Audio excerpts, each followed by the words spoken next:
netissähän monet ihmiset niin kuin kommentoi ja saattaa arvostella toisia ihmisiä. Niin se kertoo just siitä, että sillä ihmisellä, ketä ne arvostelee, on jotakin sellaista, mitä se ihminen haluaisi itsellensä. Eli kuvitellaan nyt, että tämä tyyppi selaa vaikka somea. Ja se näkee siellä jonkun päivityksen jostain, vaikka joka on joku huippujuoksija. Ja jos sillä itsellä ei ole mitään niin kuin haaveita, se on vaikka itsekin tosi urheilullinen ja se on vaan silleen, jaa, tuo on hyvä juoksija, mahtavaa, hei, hyvä, go, go. Ja sit se selaa ja sit se näkeekin vaikka jonkun artistin, joka on tosi rohkea ja toteuttaa jotakin aivan uutta unelmaansa ja siellä tulee sellainen, no mitä tuo nyt kuvittelee ja sit se alkaa jotain valittaa.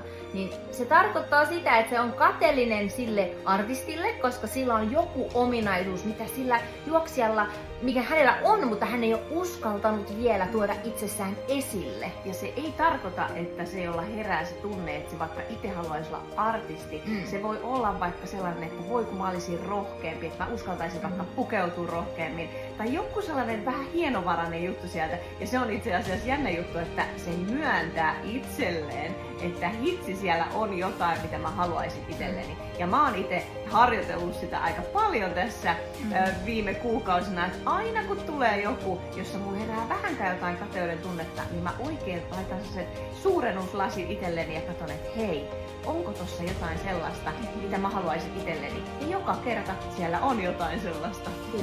Koska jos sä et haluaisi siitä toisesta tyypistä jotain itsellesi niin sanotusti, niin ei sulla heräisi mitään tunnetta. Se oli vaan neutraali. Okei, että siitäpä tuo tekee jotakin hommaansa. Joo, kaikki hyvin. Mutta jos siellä herää tunne, niin se kertoo heti sinusta jotakin. Että sinussa on jotain semmoista, mitä sä haluaisit enemmän vaikka ilmasta itsessäsi.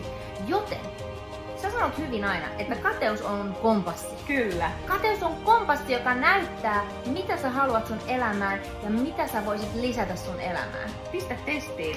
Olisi kiva kuulla, että minkälaisia ajatuksia ja oivalluksia tää herättää. Käytä kateutta hyödyksesi.